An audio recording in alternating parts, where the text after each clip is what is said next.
3 दिन से भूख प्यास के कारण मेरी हालत बहुत खराब थी। मैंने एक परचून की दुकान में चोरी करने की कोशिश की, लेकिन पकड़ी गई। पुलिस ने मुझे जेल में डाल दिया। कुछ दिनों बाद डीएसपी साहब मेरे पास आए और बोले, अगर तुम जासूसी का काम करोगी तो तुम्हें रिहाई मिल जाएगी और इसके बदले में तुम्हें पैसे भी मिलेंगे।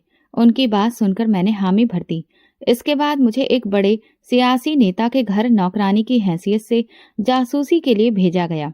मैं पूरी कोशिश कर रही थी कि जल्द से जल्द सबूत इकट्ठा कर डीएसपी साहब को सौंप दूं और अपनी रिहाई के बारे में बात करूं, क्योंकि मैं जेल की जिंदगी से परेशान हो चुकी थी और दोबारा वहां नहीं जाना चाहती थी। इसलिए मैंने ये जोखिम उठाने का फैसला लिया। मैं पहले दिन से ही बहुत चौकन्नी थी, क्योंकि मेरी ट्रेनिंग ही कुछ इस अंदाज में हुई थी। अगर मैं पहले वाली आम सी लड़की होती तो शायद डर जाती, लेकिन अब मैं साधारण नहीं रही थी। इसलिए मैं बेखौफ और निडर होकर उस अनजान घर में रह रही थी। घर क्या था, एक बहुत बड़ा महल था, जिसमें इतने सारे कमरे थे कि हर कमरे को रोज देखना भी मुमकिन नहीं था। एक कोने से दूसरे कोने तक पहुंचने में भी अच्छा खासा वक्त लग जाता था। मैं अब तक पूरा घर देख भी नहीं पाई थी। कई ऐसे कोने थे जो मुझसे अब तक छुपे हुए थे। आज भी मैं सुबह से ही इस कोशिश में थी कि किसी तरह उस कमरे में जा सकूं जहां किसी को भी जाने की इजाजत नहीं थी। वहां सिर्फ खास नौकर ही जाते थे और जरूरत की चीजें वहीं से लाकर देते थे। सफाई के लिए भी वहां की अलग नौकरानी थी, जो सिर्फ तय वक्त पर जाती और उसी वक्त वापस लौट आती थी। कहा जाता था कि वहां पर खुफिया कैमरे लगे हैं और बहुत सी कीमती चीजें रखी हुई हैं। एक बार मैंने दूसरे नौकर से पूछा, इस कमरे को हमेशा बंद क्यों रखा जाता है? तब उसने बताया, साहब ने सख्त मना कर रखा है कि उस कमरे में कोई नहीं जाएगा, ना ही उनकी इजाजत के बिना वहां की सफाई होगी। उस कमरे की सफाई के लिए अलग से नौकरानी रखी गई है। ये बात सुनकर मैं ठिठक गई। भला ऐसा क्या खास है उस कमरे में? मैंने उस कमरे की तरफ बड़ी चौकन्नी नजरों से देखा, लेकिन उस नौकर के सामने कुछ भी जाहिर नहीं किया और वहां से चुपचाप चली आई। तभी से मैं इसी कोशिश में थी कि किसी तरह वहां पहुंच सकूं। मैं साहब का भरोसा जीतने की कोशिश कर रही थी। जब भी वे घर पर होते तो मैं उनकी नजरों के सामने रहती। खुद से आगे बढ़कर उन्हें पानी का गिलास देती, उनके लिए जल्दी से चाय बना देती, कई बार बिना कहे ही खाने का पूछ लेती और उनकी जरूरतों के बारे में जानने की कोशिश करती।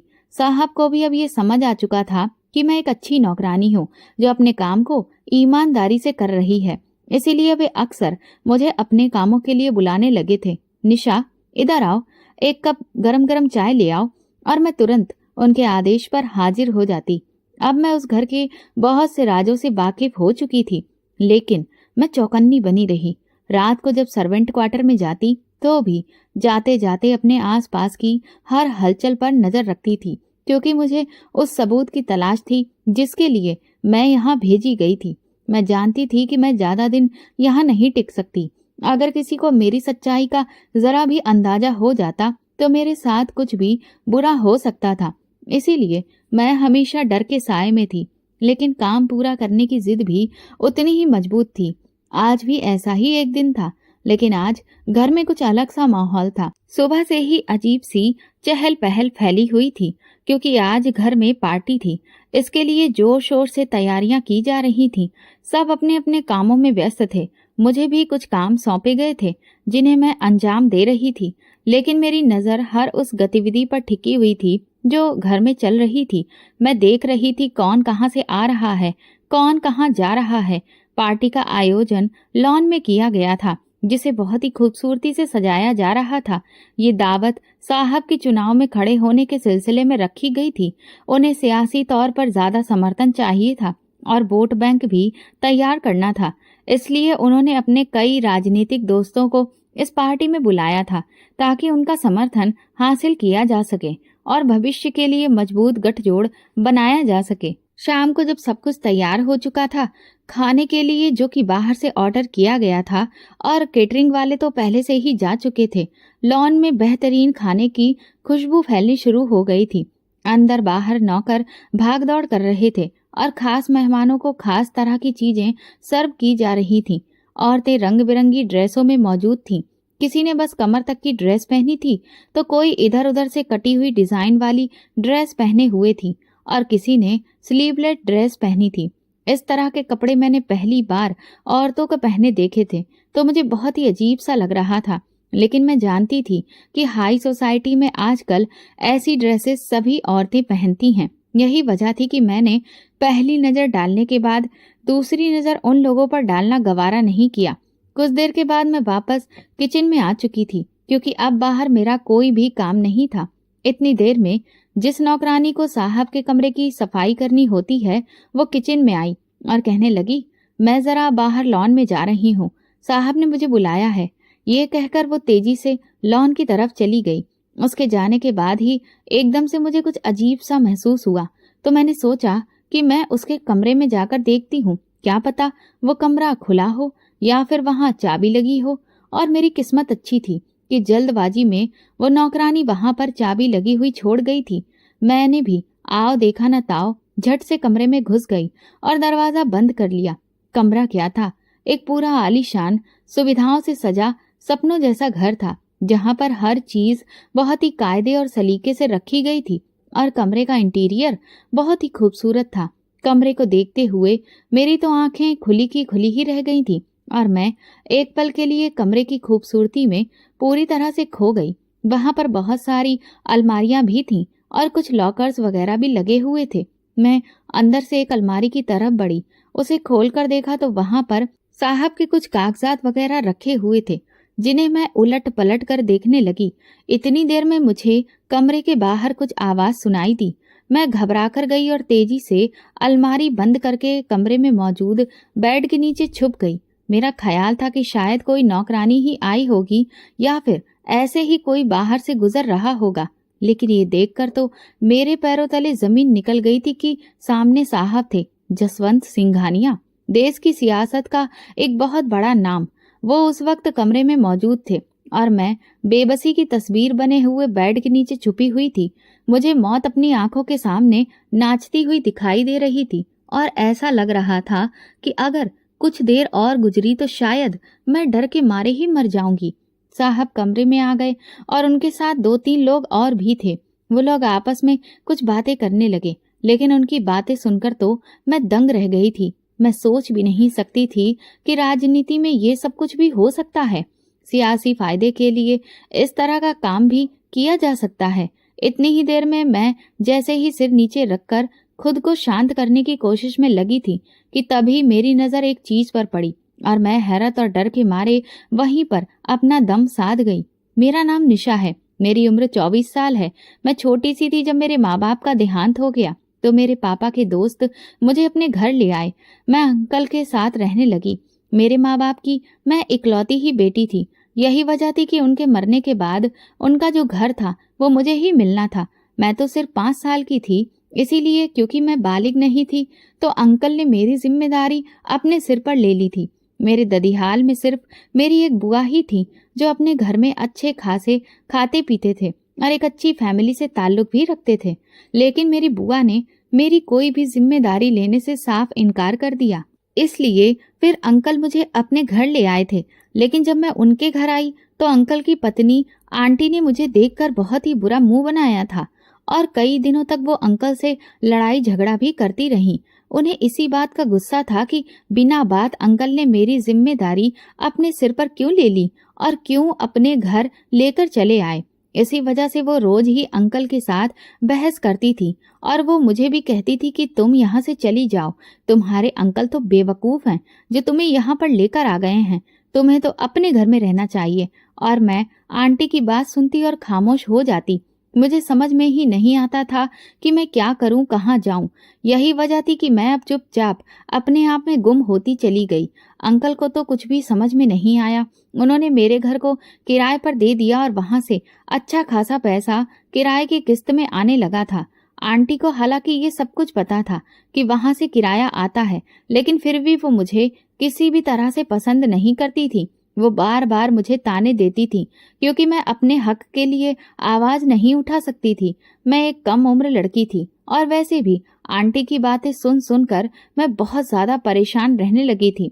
इसी वजह से मैं अब खोई खोई सी रहती थी। अंकल ने मेरा एडमिशन एक सरकारी स्कूल में करवा दिया था और मैं वहां अपनी आगे की पढ़ाई करने लगी थी। मेरी जिंदगी का सिर्फ वही वक्त सुकून से गुजरा था जब मैं स्कूल जाती थी, और सिर्फ वही पल आरामदायक होते थे जब आंटी घर में सो रही होती थी। वरना तो आंटी के ताने और उनकी बातें मेरी जिंदगी को नर्क बनाए हुए थी। हालांकि मेरे मम्मी पापा ने मुझे एक अच्छे प्राइवेट स्कूल में दाखिला करवाया था, लेकिन अंकल मेरी फीस नहीं दे सकते थे। इसी वजह से उन्होंने मेरा एडमिशन सरकारी स्कूल में करवा दिया और मैं वहीं पढ़ने लगी। दिन इसी तरह गुजरते रहे और मैं धीरे धीरे जवान होती जा रही थी। अंकल का बेटा, जो मुझसे उम्र में 3 साल छोटा था, वो अक्सर आते जाते मुझे तंग करता और मुझ पर बुरी नजर रखता था। ऐसे में मैंने एक दिन अंकल से उसकी शिकायत कर दी। मैंने कहा, अंकल, आदित्य मुझे बहुत परेशान करता है। आते जाते कभी मेरे बाल खींचता है तो कभी मेरा हाथ पकड़ लेता है, जिससे मैं बहुत घबरा जाती हूँ। आप उसे समझाइए कि वो मेरे साथ ऐसी कोई हरकत ना करे। मेरी बात सुनकर अंकल ने आदित्य को उसी वक्त अपने पास बुला लिया और उससे पूछा, लेकिन वो साफ मुकर गया।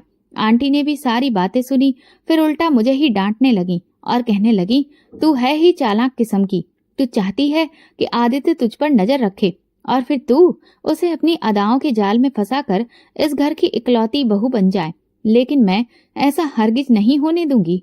मैं नहीं जानती कि तुझे अब तक कैसे बर्दाश्त किया, लेकिन अब बिल्कुल भी बर्दाश्त नहीं करूंगी। तू अब यहाँ से मेरे घर से दफा हो जा। आंटी ने मुझे धक्के मार मार कर घर से निकाल दिया। हालांकि अंकल ने इस बात को वहीं पर खत्म कर दिया था, लेकिन आंटी ने इसे दिल से लगा लिया था और फिर मुझे अगले ही दिन घर से निकाल दिया। मैं हक्की बक्की गली में खड़ी आंटी को आवाजें देती रही, आंटी, मुझे घर के अंदर बुला लीजिए, प्लीज मेरे साथ ऐसा मत करिए। मैं कहाँ जाऊंगी? मुझे माफ कर दीजिए, एक बार अंदर आने दीजिए। लेकिन आंटी ने मेरी एक भी बात नहीं सुनी और दरवाजा बंद कर दिया। मैंने कई बार वो दरवाजा पीटा, बहुत देर तक खड़ी रोती रही, लेकिन आंटी ने मुझ पर जरा भी रहम नहीं किया और ना ही दरवाजा खोला। मुझे समझ में नहीं आ रहा था कि मैं अब कहाँ जाऊं। स्कूल में मेरी 2 सहेलियां थीं, लेकिन उनसे मेरी कोई खास पहचान या गहरी दोस्ती नहीं थी। अब मैं एक अजीब सी मुसीबत में फंस चुकी थी। मैंने सोचा कि मैं दरवाजे के बाहर ही बैठ जाती हूँ, जब दरवाजा खुलेगा तो अंदर चली जाऊंगी। लेकिन वो शायद मेरी किस्मत का दरवाजा था, जो अब बंद हो चुका था और दोबारा खुलने का नाम नहीं ले रहा था। अंकल तो वैसे ही उन दिनों दूसरे शहर गए हुए थे और उन्हें लौटने में अभी 1 हफ्ता लगने वाला था। मैं कैसे वहां बैठी रहती? ऐसे में हमारे पड़ोसी संगीता आंटी ने मुझ पर रहम किया और मुझे अपने घर ले गईं। वो बहुत ही अच्छी औरत थीं। उन्होंने मुझे सहारा दिया और कहा, जब तक चाहो तुम यहाँ रह सकती हो, मुझे कोई ऐतराज नहीं है। जब तुम्हारी आंटी का गुस्सा ठंडा हो जाएगा तो तुम उनके घर वापस चली जाना। मैं ये सुनकर उनकी बहुत शुक्रगुजार हुई और कहा, आपका बहुत बहुत धन्यवाद आंटी, आपने मेरी बहुत मदद की है। मैं जल्दी ही यहाँ से चली जाऊंगी। जैसे ही मैं उन्हें ये कहकर आश्वस्त करने की कोशिश कर रही थी, वो भी सिर हिलाकर निश्चिंत हो गईं। संगीता आंटी के घर में रहते हुए अब मुझे 2 दिन हो चुके थे। वहां रहना मेरे लिए बहुत अजीब और असहज लग रहा था, क्योंकि उनके पति मेरे ऊपर बुरी नजर रखे हुए थे। वो भी आदित्य की तरह ही बार बार मुझे परेशान करते और छेड़ते थे। संगीता आंटी ने तो मुझे अपनी बेटी जैसा अपनाया, लेकिन उनके पति की आंखों में पितृभाव नहीं था, बल्कि सिर्फ गंदगी और दरिंदगी थी। वही गंदी चमक, वही वहशी निगाहें जो आदित्य की आंखों में हुआ करती थी, अब उनकी आंखों में भी दिखाई देने लगी थी। ये देखकर मैं कांप जाती थी। शुरुआत में तो वो मुझसे नजरें चुराते थे, बहाने से मेरे पास आते और मेरी मौजूदगी को जैसे नजरअंदाज करते, मानो मैं कोई वजूद ही नहीं रखती। लेकिन जैसे जैसे दिन बीतते गए, उनका रवैया बदलने लगा। वो मुझसे बेटा कहकर बात करते, लेकिन उनके लहजे में एक अजीब सी गर्मजोशी का जहर था, जो मेरी हड्डियों में उतर जाता था और उस जहर की कड़वाहट से मेरा तन मन लहूलुहान हो जाता था। एक दिन जब संगीता आंटी बाजार गई हुई थी, मैं उस वक्त किचन में काम कर रही थी। तभी वो पीछे से आकर मेरे इतना करीब खड़े हो गए कि मैं बुरी तरह से डर गई और हाथ से छुरी गिर पड़ी। उनकी सांसें मेरी गर्दन से टकरा रही थी। मेरा सारा वजूद कांप रहा था और मैं सांस रोककर खड़ी थी। उन्होंने धीरे से कहा, काम तो तुम बहुत अच्छा कर लेती हो निशा, लेकिन न जाने क्यों तुम्हारी आंटी ने तुम्हें निकाल दिया। वैसे तुम्हारी आंटी को तुम पर शक नहीं करना चाहिए था, लेकिन उनकी नजरें मेरे चेहरे पर नहीं बल्कि मेरे कपड़ों पर थीं, जैसे कि वो नजरों ही नजरों में मुझे नोच रहे हों। मैंने थूक निगलकर खुद को काबू में रखा और कहा, मैं जरा बाहर से होकर आती हूँ, आंटी बस अभी आने वाली ही होंगी। ये कहकर मैं फौरन दरवाजा खोलकर बाहर निकल गई, लेकिन मेरा पूरा शरीर कांप रहा था। आंखों में आंसू थे और दिल में बस एक ही बात, हे भगवान, अब मैं कहाँ जाऊं? अब ये ठिकाना भी मुझसे जल्दी ही छिन जाने वाला है। इस बात का एहसास मुझे शिद्दत से हो रहा था। उस रात मैं सो नहीं सकी। हर लम्हा डर लगने लगा कि कहीं वो फिर से दरवाजा खोलकर अंदर ना आ जाए। मुझे अपनी माँ याद आने लगी, मेरी माँ जो अब किसी और ही दुनिया में थी और मुझे इन दरिंदों के बीच अकेला छोड़ गई थी। सुबह होने से पहले ही मैंने फैसला कर लिया कि मैं यहाँ नहीं रहूंगी, चाहे मुझे सड़कों पर ही क्यों न मरना पड़े, क्योंकि संगीता आंटी का मुझ पर बहुत बड़ा एहसान था। इसी वजह से मैं नहीं चाहती थी कि मेरी वजह से उनकी जिंदगी खराब हो और उनके पति के बीच रिश्ते में दरार आए। मैंने खामोशी से संगीता आंटी का शुक्रिया अदा किया और उनके तकिए के नीचे एक चिट्ठी रख दी और फिर एक पुरानी सी चादर ओढ़कर घर से निकल गई। कई दिनों तक शहर की सड़क मेरा बिस्तर बन गई थी। कभी मैं किसी मंदिर के बाहर तो कभी रेलवे स्टेशन की बेंच पर अपना समय गुजारती थी। भूख ने मेरे शरीर को तोड़ दिया था। मैं एक परचूनी की दुकान से रोटी उठाने लगी, तभी एक आदमी ने शोर मचा दिया, चोर चोर। मैंने उसे बहुत समझाया और कहा कि मैं कोई चोर नहीं हूँ, लेकिन वो माना ही नहीं और उसने तुरंत ही पुलिस को बुला लिया। उसने मुझ पर झूठा इल्जाम लगा दिया कि मैं उसकी दुकान के सारे पैसे चुराकर भाग रही थी। मैं बुरी तरह से रोने लगी। किस्मत की इस मार ने मेरे दिल को बहुत दर्द दिया था। पुलिस ने आकर मुझे गिरफ्तार कर लिया। ना तो मेरी बात सुनी गई और ना ही मेरी आंखों के आंसुओं पर भरोसा किया गया, और इस तरह मैं बेगुनाह होते हुए भी सलाखों के पीछे चली गई। जेल में मेरा पहला दिन किसी खौफनाक सपने से कम नहीं था।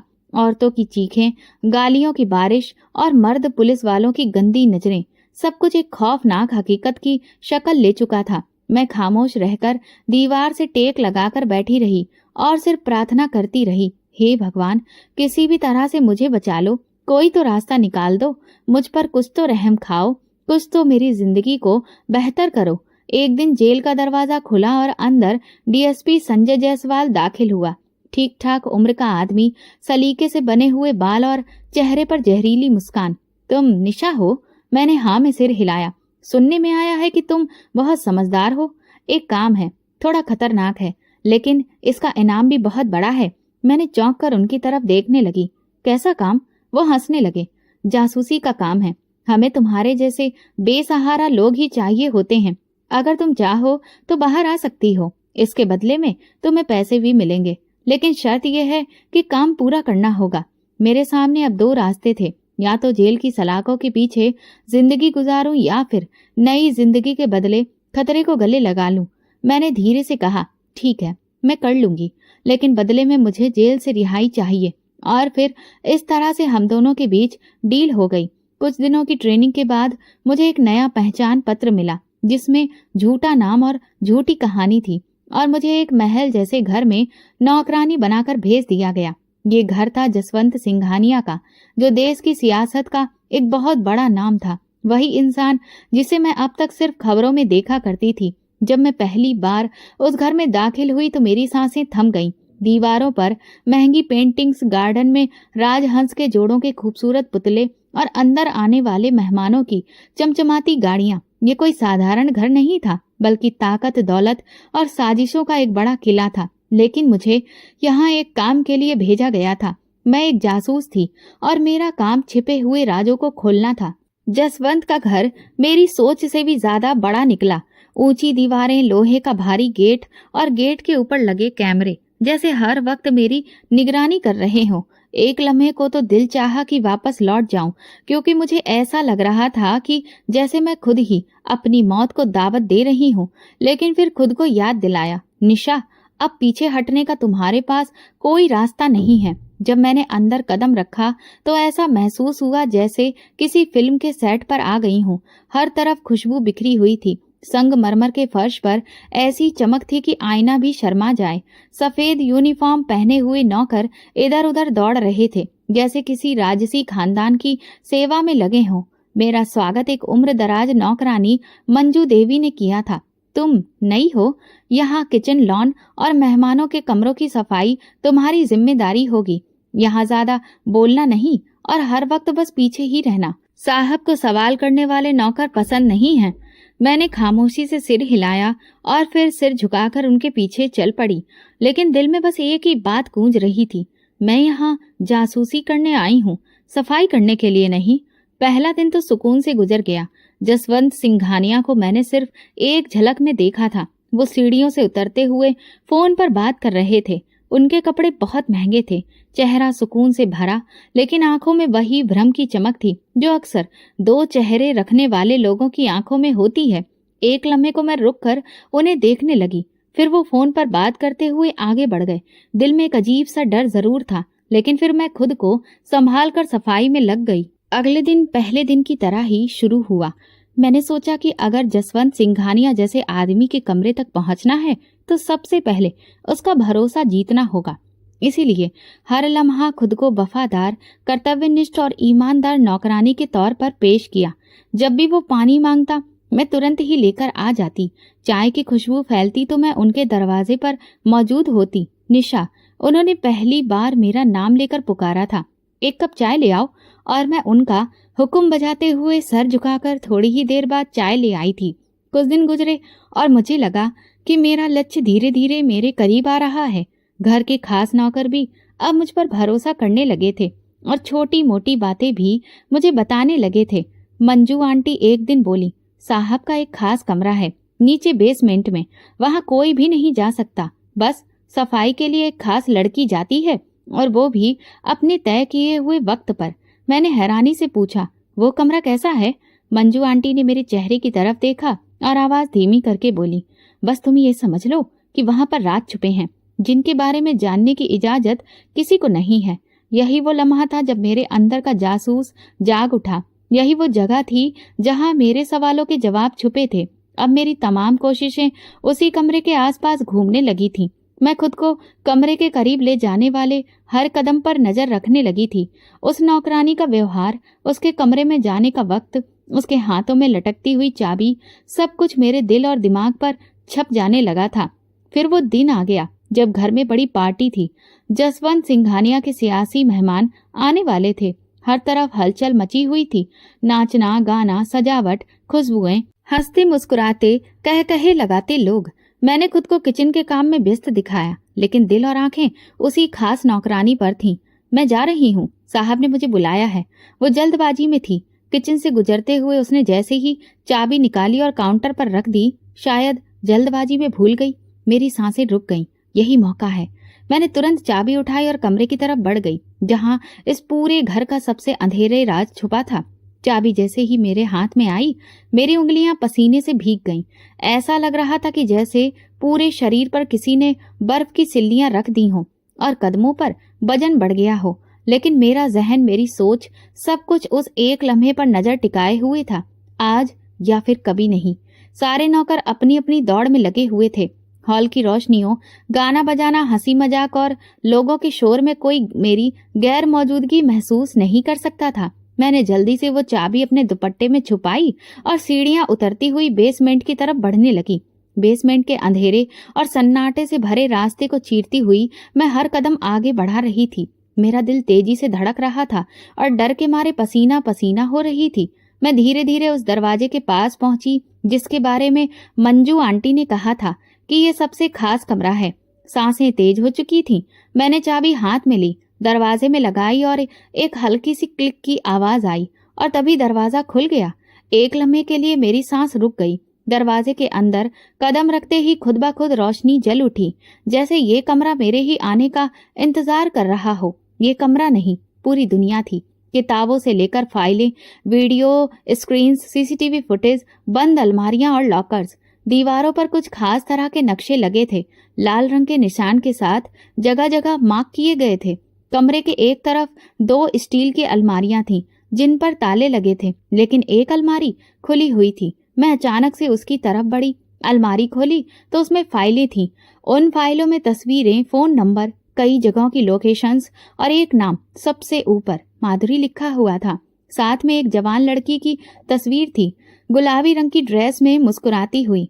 फाइल के अंदर उसके बारे में जानकारी दर्ज थी। उस जानकारी से साफ साबित हो रहा था कि उस लड़की का सौदा किसी दूसरे देश के शेख के हाथों किया जा चुका है। मेरे हाथ कांपने लगे। एक पल को लगा जैसे मैं जमीन पर गिर जाऊंगी। वो लड़की बिल्कुल मेरी छोटी बहन जैसी लग रही थी, मासूम, नाजुक, लाचार। ये क्या था? ये कौन लोग थे? मैं कहाँ आकर फंस गई थी? मेरे आंसू तेजी से बहने लगे। उस वक्त मैं बहुत जज्बाती हो गई थी, लेकिन मेरे पास ज्यादा वक्त नहीं था। मैंने उस फाइल के कुछ कागज तुरंत अपने दुपट्टे में छुपाए। तभी मेरी नजर कमरे के दूसरे कोने में पड़ी, जहाँ एक शीशे का दरवाजा था। उसके पीछे जब मैंने देखा तो मेरे पैरों तले से जमीन खिसक गई। सामने 3 लड़कियां मौजूद थीं, लेकिन ऐसा लग रहा था कि वे जिंदा नहीं हैं। उनका चेहरा खून से सना था, आंखें बंद थीं और चेहरे पर अजीब सी दहशत फैली थी। ये सब देखकर मेरी रूह कांप उठी। मेरे लिए अब ये सब सिर्फ एक मिशन नहीं, बल्कि मेरा फर्ज बन गया था। तभी दरवाजे पर अचानक से कदमों की आवाज सुनाई दी। मैं चौंक गई, चाबी वापस दरवाजे में लगाई और झट से अलमारी बंद करके एक बेड के नीचे घुस गई, जो कमरे के ठीक बीच में लगा था। बेड के नीचे बहुत ही कम जगह थी, लेकिन मैं किसी तरह से खुद को छुपा पाई। दरवाजा खुला, जसवंत सिंघानिया अंदर दाखिल हुआ। उसके साथ 2 और लोग थे, वही चमकते हुए कपड़े, कह कहे और हाथ में सिगार भी था। वो तीनों लाशें कल ले जानी हैं, कचरे के ट्रक में, जैसे पिछली बार ले गए थे। और फाइलें? उनमें से एक ने पूछा, जल्दी करो, नया माल आने वाला है, खास अरब मेहमानों के लिए। मैं वहां बेड के नीचे सांस रोके दिल थामे बैठी थी। एक तरफ लाशें थीं, दूसरी तरफ दरिंदे, और मैं इस बेड के नीचे बेबस हालत में मौजूद थी। लेकिन मैंने ये फैसला कर लिया था कि मैं ये खेल खत्म करके ही रहूंगी। अब मैं सिर्फ जासूसी नहीं करूंगी, मैं गवाही दूंगी और सच बयां करूंगी। इस हालत में मैं बेड के नीचे थक चुकी थी। मेरी आंखें हल्की सी बंद थीं, लेकिन दिमाग पूरी तरह जाग रहा था। जसवंत सिंघानिया की आवाजें मेरे कानों से टकरा रही थीं, जैसे कोई जहर मेरी रगों में धीरे धीरे घोल रहा हो। यह आखिरी बार है, इस बार कोई भी गलती नहीं होनी चाहिए। अगले हफ्ते लोग आ रहे हैं और वो लड़की पूनम, उसे आज ही फार्म हाउस शिफ्ट कर दो। दूसरा आदमी बोला, लेकिन वो बहुत शोर मचाती है और उसकी आदत भी बहुत खराब है। जसवंत सिंघानिया ने सिगार की राख जमीन पर झाड़ी। तो तोड़ दो उसका घमंड। यहाँ जो आया है वो माल है, कोई इंसान नहीं। मेरे पूरे शरीर में आग लग गई। इतनी बेरहमी से उसने एक लड़की के लिए जो शब्द कहे वो छुरी बनकर मेरे दिल में उतर गए। होंठ काट लिए, आंखें बंद कर ली ताकि सिसकी भी ना निकले। अगर मैं जरा सा भी हिलती तो वो मुझे देख लेते, फिर मेरा भी वही अंजाम होता जो उन 3 लाशों का हुआ था, या शायद उससे भी बदतर। उनकी बातें कुछ देर तक और चलती रहीं। मैं हर शब्द अपने दिमाग में अच्छे से बिठा रही थी। पूनम, फार्म हाउस, दुबई के मेहमान और वो फाइल जिसे वे गोल्ड फाइल कह रहे थे। फिर अचानक दरवाजा बंद होने की आवाज आई और कमरे में खामोशी छा गई। मैंने तकरीबन 2 मिनट तक इंतजार किया, फिर धीरे से अपना सिर बाहर निकाला। कमरा खाली था। मैं खुद को बेड के नीचे से बाहर निकाल लाई, दुपट्टे से पसीना पोंछा और सबसे पहले अलमारी से वही फाइल निकाली जिसमें पूनम और माधुरी का नाम था। इस बार मैंने एक छोटा सा मोबाइल भी निकाला जो मुझे डीएसपी ने दिया था। उन फाइलों के कुछ पन्नों की तस्वीरें ली। पिछले कमरे की तस्वीर लेने की हिम्मत नहीं हुई, बस चंद क्लिक लिए ताकि अलमारी और लॉकर्स का रिकॉर्ड भी मेरे पास रहे। फिर मैंने सब कुछ वापस रख दिया और कमरा वैसा ही कर दिया जैसा पहले था। दरवाजा बंद किया और तेजी से बेसमेंट से बाहर निकल गई। मेरा दिल तेज तेज धड़क रहा था। अगर किसी ने चेहरा भी पढ़ लिया तो मैं पकड़ी जाऊंगी। एक नौकर सामने से गुजरा तो मैंने जल्दी से हाथ में ट्रे पकड़ ली और किचन में चली गई। मंजू आंटी ने मुझे देखा तो तेजी से बोली, किधर थी तू? कब से देख रही हूँ तुझे, लेकिन तू मिल ही नहीं रही थी। चाय बनाई क्या? मैंने कहा, जी अभी लेकर जा रही हूँ साहब के लिए।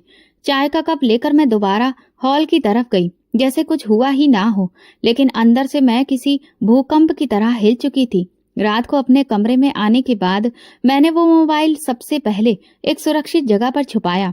मुझे रात भर नींद नहीं आई। आंखें बंद करती तो लाशें सामने आ जाती।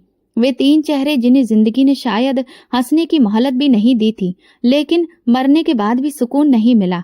अगली सुबह मैंने मौका देखते ही बाथरूम से निकलकर मोबाइल निकाला, दरवाजा बंद किया और जल्दी से डीएसपी को मैसेज भेजा।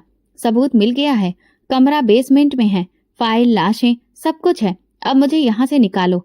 मैसेज भेजने के बाद मैंने मोबाइल वापस छुपा दिया।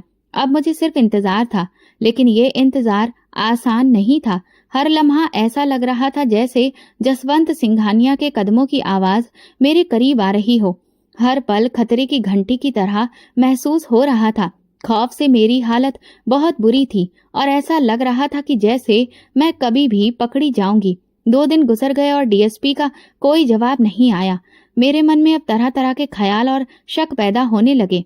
एक रात मुझे ऐसा लगा कि जैसे कोई मेरे सिर के पास खड़ा है। पलटकर देखा तो एक साया खिड़की से बाहर निकलता हुआ दिखाई दिया। डीएसपी का अब तक कोई जवाब नहीं आया था। क्या वो सब झूठ था? क्या मैं सिर्फ उसका मोहरा बनकर रह गई थी, या फिर वो भी बिक चुका है? तरह तरह के ख्याल मुझे बेचैन करने लगे थे। मन बार बार कहने लगा कि डीएसपी पर भरोसा ना करूं, लेकिन मैं जानती थी मुझे उस पर भरोसा है। जरूर कोई मजबूरी रही होगी, वरना वो मुझे इशारा तो जरूर देता। मैं उसका बस इंतजार ही करती रही। कोई जवाब नहीं मिला। फिर मैंने खुद को याद दिलाया, नहीं, वो ऐसा नहीं हो सकता। वो इंसान जिसने मुझे जेल की गंदगी से निकाल कर इस मिशन पर भेजा था, जिसने मेरी आंखों में झांक कर कहा था, ये देश मेरे लिए ईमान की तरह है निशा। अगर इस देश की बहन बेटियां सुरक्षित नहीं रही तो लानत है मेरी वर्दी पर। मैंने भगवान से प्रार्थना की, भगवान अगर वो इंसान सच्चा है तो उसे मेरे पास भेज दो। मेरी हिम्मत खत्म हो रही है। सारी रात रो रो कर भगवान से मैं प्रार्थना करती रही, क्योंकि यहाँ मैं बेमौत मारी नहीं जा सकती थी। मुझे आजादी से जीना था, खुली हवा में सांस लेना था। भगवान पर भरोसा करके कुछ सुकून महसूस होने लगा था। और फिर अगली सुबह सूरज अभी निकला भी नहीं था। मैं हमेशा की तरह बर्तन धोने के बहाने लॉन की ओर गई ताकि थोड़ी राहत की सांस ले सकूं। तभी मेन गेट पर हंगामा हुआ। गाड़ियों के टायर चरमराए, पुलिस का सायरन बजा और गेट जोर से खुला। 4 पुलिस की गाड़ियां अंदर दाखिल हुईं और उनके बीच वो चेहरा, वो वर्दी, वो आंखें, डीएसपी संजय जायसवाल। उसे देखकर मेरा दिल सुकून से भर गया। मैं वहीं जमीन पर बैठ गई। आंखों से ढेर सारे आंसू बहने लगे। वो आ गया था, मेरा भरोसा जिंदा था। घर में भगदड़ मच गई। जसवंत सिंघानिया के आदमी अंदर भागने लगे। गार्ड्स ने बंदूकें संभाल ली, लेकिन डीएसपी ने तेज आवाज में कहा, कोई भी हरकत नहीं करेगा, हमारे पास अदालत का वारंट है। ये घर इंसान की खरीद फरोख्त, अगवा और कत्ल जैसे संगीन इल्जामों में शामिल है।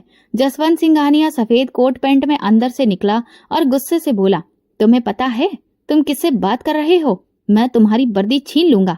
संजय ने उसकी आंखों में आंखें डालकर कहा, तुम पहले इंसानियत के काबिल बनो, फिर मुझसे बात करना। जसवंत किसी को फोन करने लगा। जब सब लोग अंदर की तरफ बढ़े तो डीएसपी साहब मेरे पास आए। मैं बड़ी मुश्किल से सिर उठाकर बोली, आपको आने में इतनी देर क्यों लगी? मुझे लगा शायद आप भी। कहते कहते मैं चुप हो गई। वो गहरे दुख में डूब गए थे। उनकी आंखों में नमी थी। कहने लगे, निशा, मेरे पापा मेरा सहारा इस दुनिया से चले गए। उनकी मिट्टी उठी तो लगा कि दुनिया ही रुक गई, लेकिन तुम्हारे संदेश ने मुझे दोबारा खड़ा कर दिया और मैं तुरंत अपने फर्ज को निभाने के लिए पहुंच गया। मैं रोती रही तो उन्होंने मेरा हाथ पकड़कर कहा, अब तुम अकेली नहीं हो।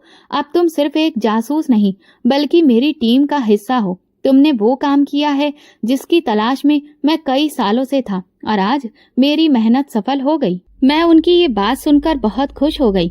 बेसमेंट से वही फाइलें, वीडियो, तस्वीरें और लाशें निकाली गईं। मीडिया को बुलाया गया और जसवंत सिंघानिया को हथकड़ियों में जकड़ लिया गया।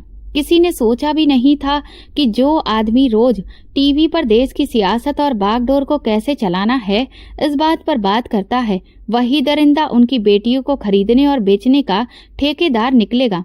कार्रवाई पूरी हो चुकी थी। डीएसपी संजय जायसवाल ने मुझे सुरक्षित जगह पर रहने के लिए भेज दिया और मेरे हाथ में वो मोबाइल भी दिया जिसमें मेरे द्वारा खींचे गए वे सबूत थे। तुमने सिर्फ एक मिशन पूरा नहीं किया है निशा, बल्कि तुमने बेटियों की इज्जत लौटाई है, उन्होंने कहा। मैंने धीमी आवाज में कहा, ये तो मेरा फर्ज था साहब। जसवंत सिंघानिया के खिलाफ एक मजबूत केस तैयार किया गया और आज उस केस की सुनवाई थी। अदालत में सन्नाटा था। एक हॉल जिसमें मीडिया, पुलिस, बड़े लोग और कुछ मासूम आंखें मौजूद थीं, जिनकी उम्मीदें और दर्द मेरी गवाही से जुड़ा हुआ था। मैं, जो अब तक सिर्फ जुल्म सहती आई थी, आज गवाही के कटघरे में खड़ी थी। साधारण कपड़े, दुपट्टे से ढका सिर, लेकिन आज आवाज में एक भरोसा था। जज ने मेरी ओर नजरें गाड़ते हुए कहा, आप बयान देना चाहती हैं? मैंने धीरे से सिर हिलाकर कहा, जी, मैं कहना चाहती हूँ, सब कुछ बताना चाहती हूँ। और फिर एक गहरी सांस लेकर मैंने कहना शुरू किया, मेरा नाम निशा है और मैं इस देश की एक गुमनाम बेटी हूँ, जिसके माँ बाप बचपन में छिन गए। फिर जिसने सहारा दिया उसने भी ठुकरा दिया, और फिर मैं सड़क पर आ गई। पेट की भूख ने मुझे जुर्म की दहलीज तक पहुंचा दिया, लेकिन मुझे जेल से निकालकर एक अफसर ने मुझ पर भरोसा किया और कहा कि अगर तुम सच का साथ दोगी तो शायद तुम्हारी जिंदगी संवर सकती है। और फिर मैंने हाँ कर दी। मैं जसवंत सिंघानिया के घर नौकरानी बनकर गई। मैंने उसका असली चेहरा देखा। उसके हाथों में खून था, मासूम लड़कियों के वजूद की कीमतें थीं, फाइलें थीं और भी बहुत कुछ। मैंने सब कुछ अपनी आंखों से देखा। पहले अच्छी तस्वीरें ली और फिर पुलिस को जानकारी दी। मेरे लिए सिर्फ अपनी आजादी ही नहीं, बल्कि उन बेटियों की जिंदगी बचाना भी जरूरी था जो कभी चीख भी ना सकी।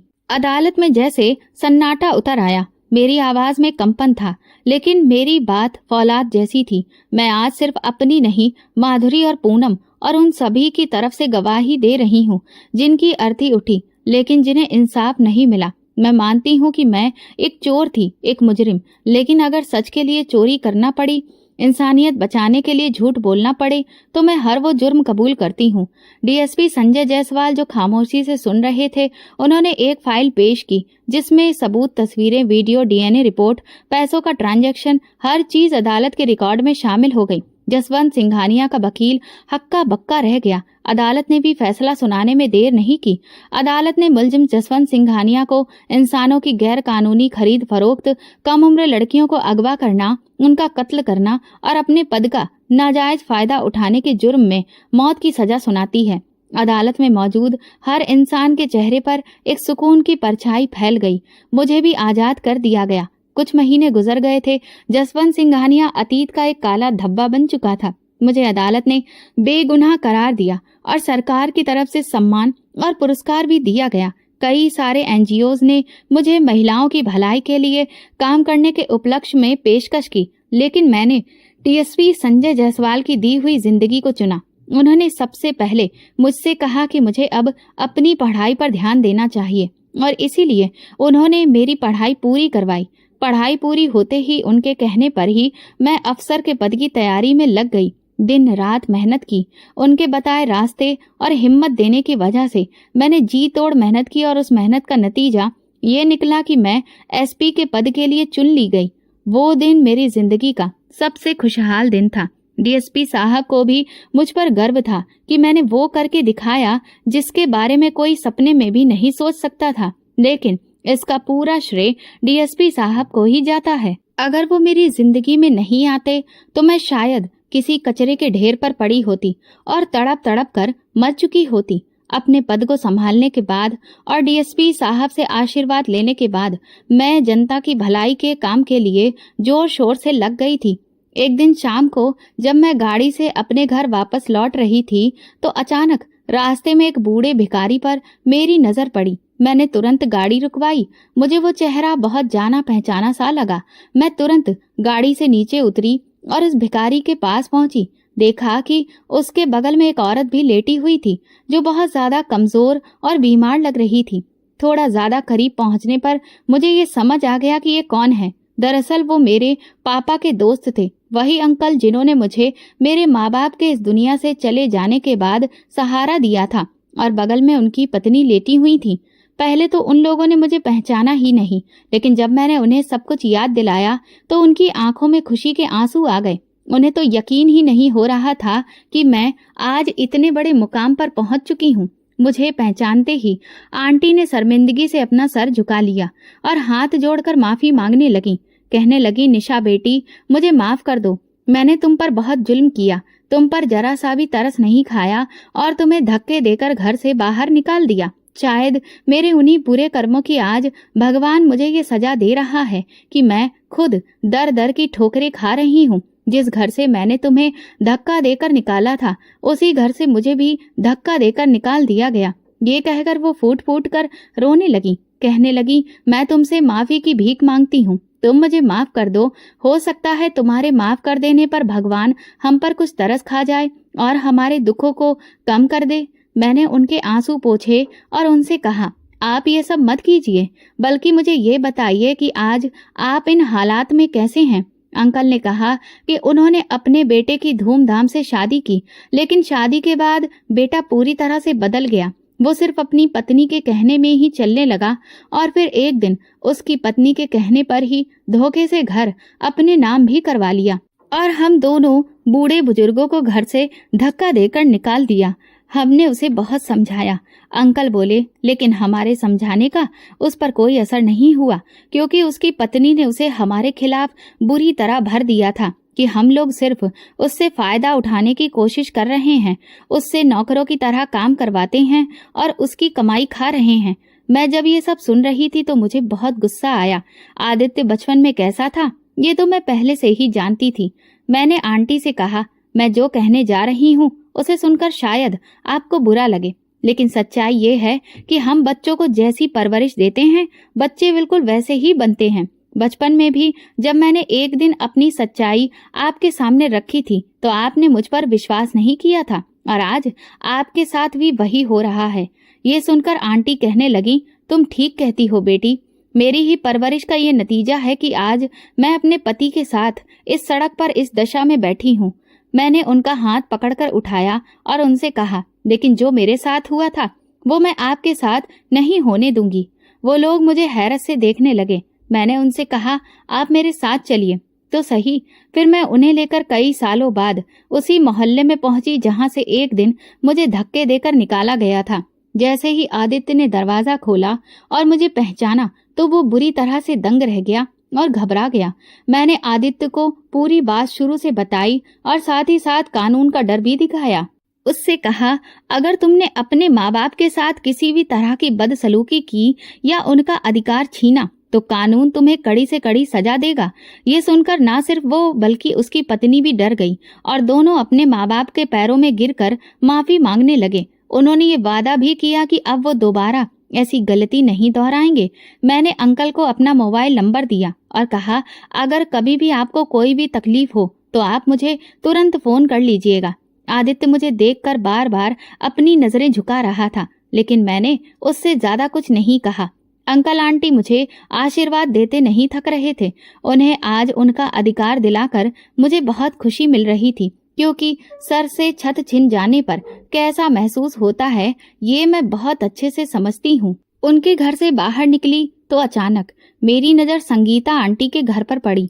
तभी मुझे अपना वही अनुभव याद आ गया जो संगीता आंटी के पति ने मुझे दिया था। दिल में आज भी वही सिरहन महसूस हो रही थी, लेकिन पता नहीं कैसे अचानक मेरे कदम उनके घर की तरफ मुड़ गए। दिल चाहा कि कम से कम आंटी को तो देख लूं, क्योंकि बुरे वक्त में सिर्फ वही एकमात्र इंसान थी जिनसे मुझे प्यार और अपनापन मिला था। दरवाजा खटखटाया तो संगीता आंटी ही निकली। उनका चेहरा बुरी तरह मुरझाया हुआ था। पहले तो उन्होंने मुझे पहचाना ही नहीं, लेकिन जब मैंने उन्हें अपने बारे में बताया तो उनकी खुशी का ठिकाना नहीं रहा। जब मैं अंदर गई तो मैं दंग रह गई। वो आदमी जो एक दिन मुझ पर गलत नजर रख रहा था, आज लाचार होकर बिस्तर पर पड़ा था। आंटी ने मुझे बताया कि मेरे घर से चले जाने के कुछ ही दिनों के बाद उसे पैरालाइसिस का अटैक पड़ा और तब से लेकर आज तक वो इसी हालत में बिस्तर पर पड़ा है। आंटी मुझसे पूछने लगी कि उस दिन मैं यूं अचानक बिना बताए क्यों चली गई थी। ये सवाल सुनकर मेरा दिल तो चाहा कि मैं उन्हें सब कुछ सच सच बता दूं, लेकिन फिर मैंने उनसे कुछ भी नहीं कहा। जब आंटी मेरे लिए चाय बनाने किचन में गईं तो मैंने एक नजर उस आदमी पर डाली। मुझे नहीं पता क्या हुआ, लेकिन उसकी आंखों में आंसू आ गए और उसने बड़ी ही हिम्मत और ताकत जुटाकर अपने दोनों हाथों को जोड़ा और इशारे से माफी मांगी। ये देखकर सच कहूं तो मेरे दिल को बहुत सुकून मिला कि देर से ही सही, लेकिन इस आदमी को अपने किए पर आज पछतावा है और उसकी करनी की सजा उसे भगवान ने दे दी है। चाय पीने के बाद मैंने आंटी से फिर मिलने का वादा किया और वहां से निकल गई। सच कहूं तो अब मेरे दिल को पूरी तरह से सुकून मिल गया था और मेरा भगवान पर भरोसा भी और बढ़ गया था। अब मेरी जिंदगी का बस एक ही लक्ष्य है, अपनी ड्यूटी और फर्ज को पूरी ईमानदारी से निभाना और देश की सेवा करना। तो दोस्तों, अगर आपको हमारी कहानी पसंद आई हो तो कमेंट करके जरूर बताएं, वीडियो को लाइक करें और ज्यादा से ज्यादा शेयर करें। अगर आप चैनल पर नए हैं तो सब्सक्राइब जरूर करें और नोटिफिकेशन बेल दबाएं ताकि अगली अपडेट सबसे पहले आपको मिले। धन्यवाद।